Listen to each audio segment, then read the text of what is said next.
to learn the speech of alchemy, an early form of chemistry in which people attempted to turn metals into gold. It helps to think back to a time when there was no science, no atomic number or weight, no periodic chart, no list of elements. To the alchemists, the universe was not made of leptons, bosons, gluons, and quarks.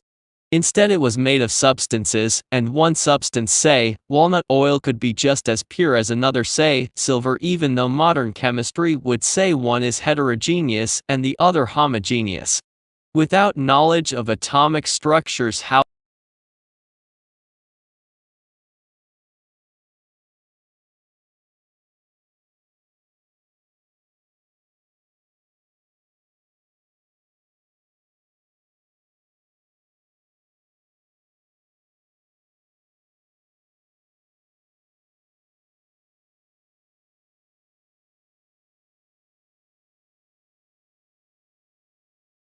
developing computational thinking helps students to better understand the world around them.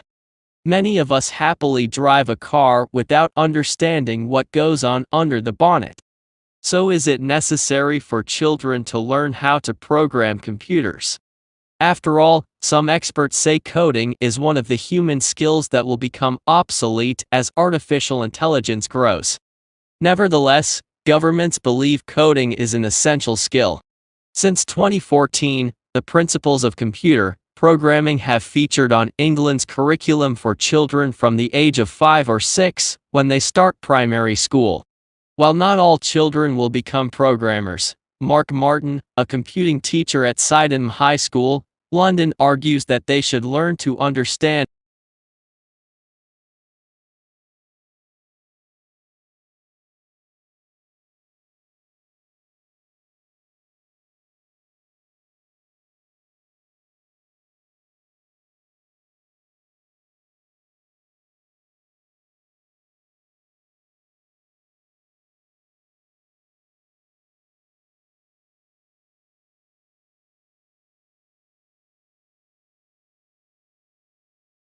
distance learning can be highly beneficial to a large variety of people, from young students wanting to expand their horizons to adults looking for more job security.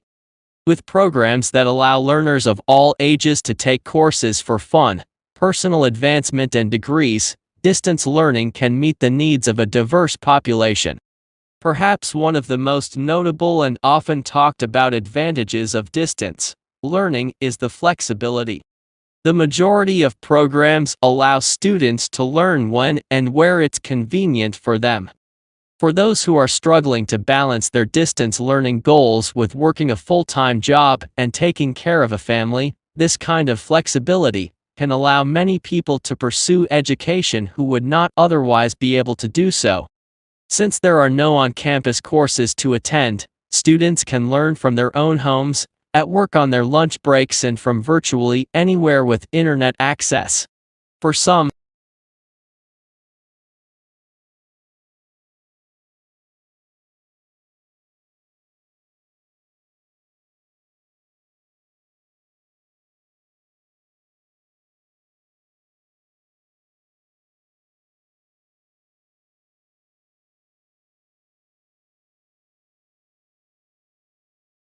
timing is important for revision.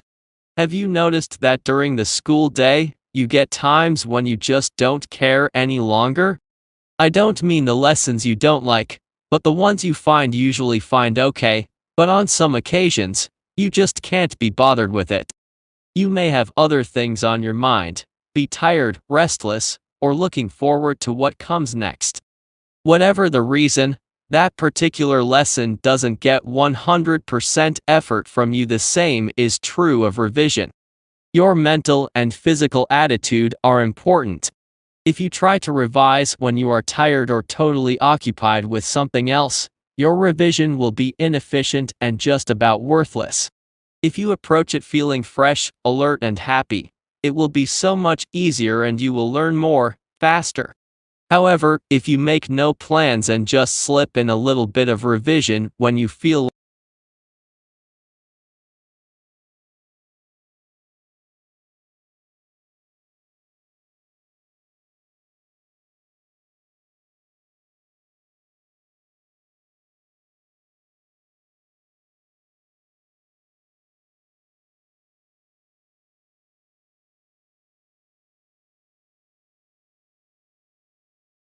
The desire to build big is nothing new.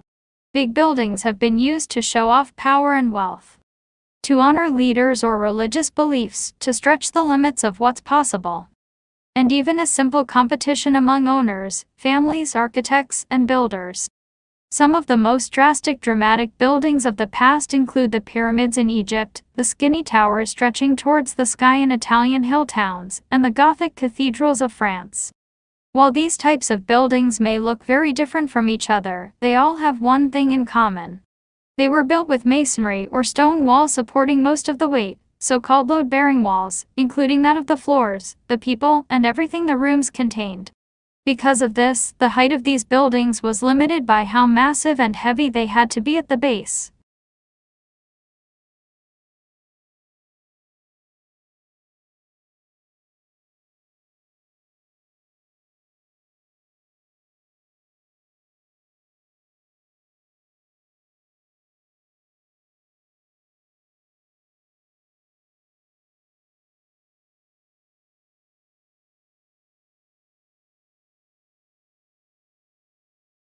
Event management is particularly challenging from an operational viewpoint. In many cases, events are staged on sites where everything has been set up over a 24-hour period, with all elements carefully synchronized. In contrast, many events are years in the planning. Large convention bids are often won 5 years before the event is held. For the very competitive bidding process, budgets need to be developed and prices quoted, requiring a good understanding of market, economic and political trends, as well as consumer choices. This long-term view is the basis of strategic management, which is covered in Part 1 and focuses on the event concept, feasibility of the event, legal compliance, and financial management. Marketing is a critical success factor and other important topic of this first section. Many events, sporting, cultural, and arts, involving long-term sponsorship arrangements with key industry players. Relationship building is particularly challenging since there are so many stakeholders involved in events, including government agencies at many levels. Part 1 will look at all these aspects, including strategic risk, before moving on to the second part where operational planning and implementation will be covered in detail.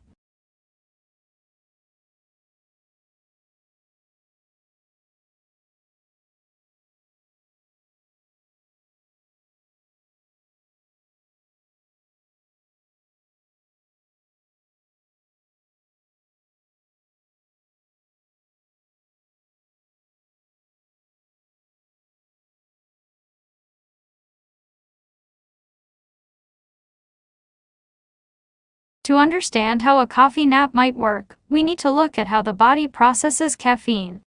When you drink a coffee, the caffeine stays in the stomach for a while before moving to the small intestine. It is from here that caffeine is absorbed and distributed throughout the body. This process, from drinking to absorption, takes 45 minutes.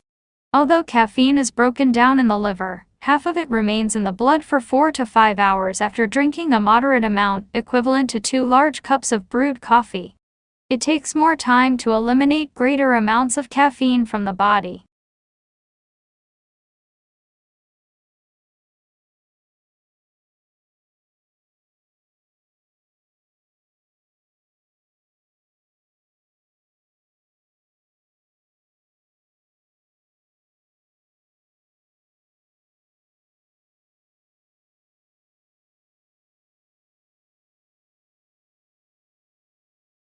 A crime is generally a deliberate act that results in harm, physical or otherwise, toward one or more people in a manner prohibited by law. The determination of which acts are to be considered criminal has varied historically, and continues to do so among cultures and nations. When a crime is committed, a process of discovery, trial by judge or jury, conviction, and punishment occurs. Just as what is considered criminal varies between jurisdictions, so does the punishment, but elements of restitution and deterrence are common.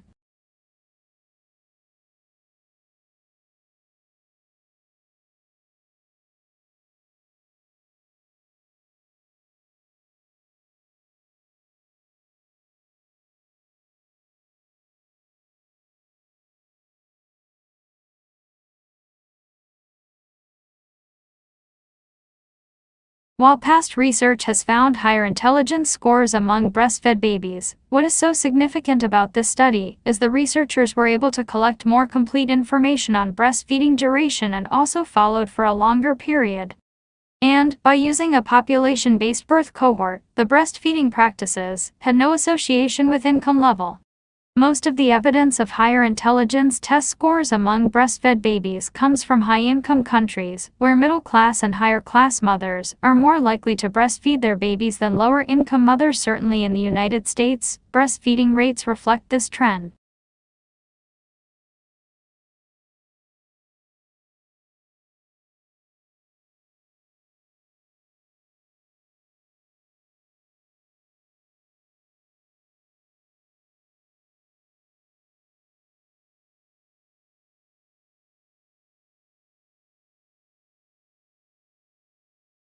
The increased funding will go to nutrition programs including school breakfast and lunch and more. First Lady Michelle Obama issued a supportive statement upon receiving the news of the passage of the bill that could impact the Let's Move campaigns that aims to end childhood obesity within a generation. I congratulate Chairman Miller and the House Education and Labor Committee on the successful, bipartisan passage of a child nutrition reauthorization bill out of the committee today. This important legislation will combat hunger and provide millions of school children with access to healthier meals, a critical step in the battle against childhood obesity. In the statement, she urged the House and Senate for a further legislative action. The President looks forward to signing a final bill this year, so that we can make significant progress in improving the nutrition and health of children across our nation.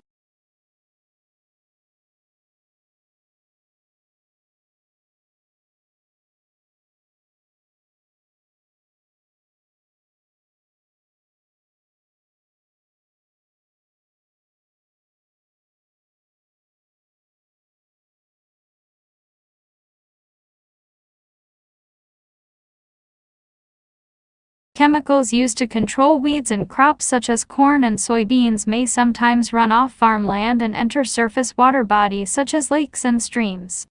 If a surface water body that is used as a drinking water supply receives excess amounts of these herbicides, then the municipal water treatment plant must filter them out in order for the water to be safe to drink. This added filtration process can be expensive. Farmers can help control excess herbicides in runoff by choosing chemicals that bind with soil more readily, are less toxic, or degrade more quickly. Additionally, selecting the best tillage practice can help minimize herbicide pollution.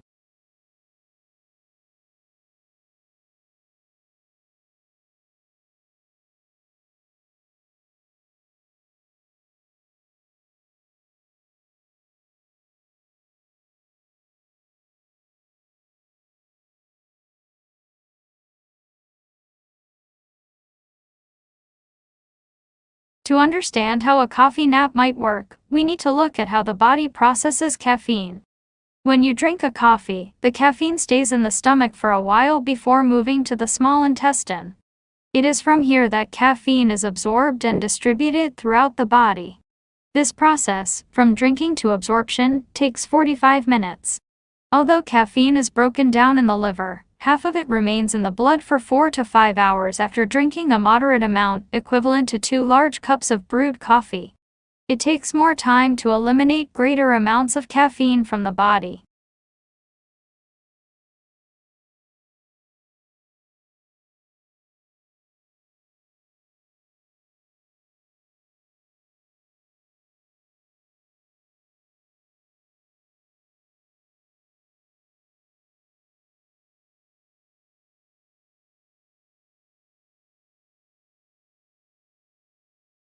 It is the assertion of this article that students who use visual art as a pre-writing stimulus are composing their ideas both in images and in words.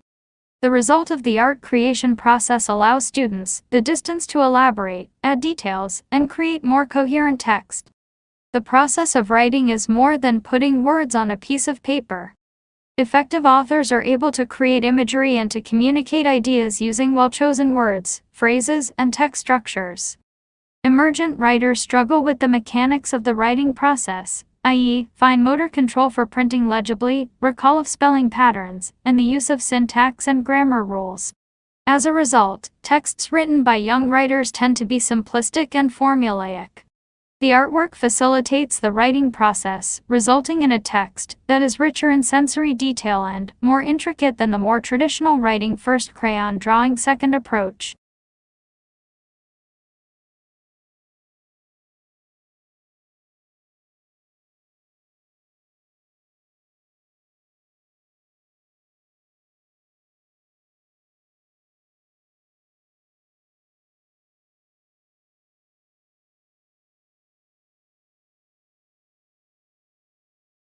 What can computer science tell us about what biological systems do and how they do it?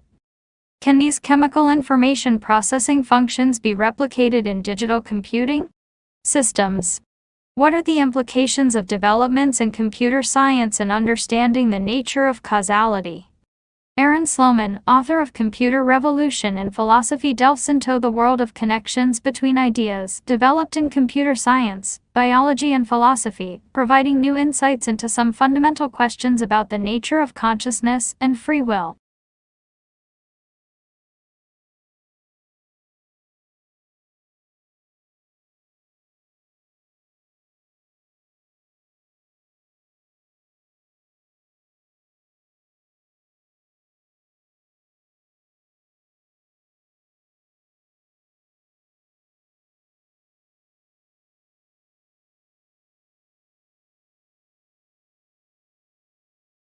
"3 degrees does not sound like much, but it represents a rise in temperature compatible with the global heating that occurred between the last ice age, some 15,000 years ago, and the warmth of the 18th century. When Earth was cold, giant glaciers sometimes extended from the polar regions as far south as St. Louis in the US and the Alps in Europe. Later this century, when it is 3 degrees, hotter glaciers everywhere will be melting in a climate of often unbearable heat and drought, punctuated with storms and floods.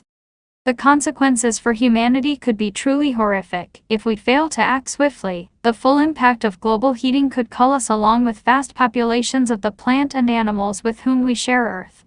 In a worst-case scenario, there might, in the 22nd century, be only a remnant of humanity, eking out a diminished existence in the polar regions and the few remaining oases left on a hot and arid Earth.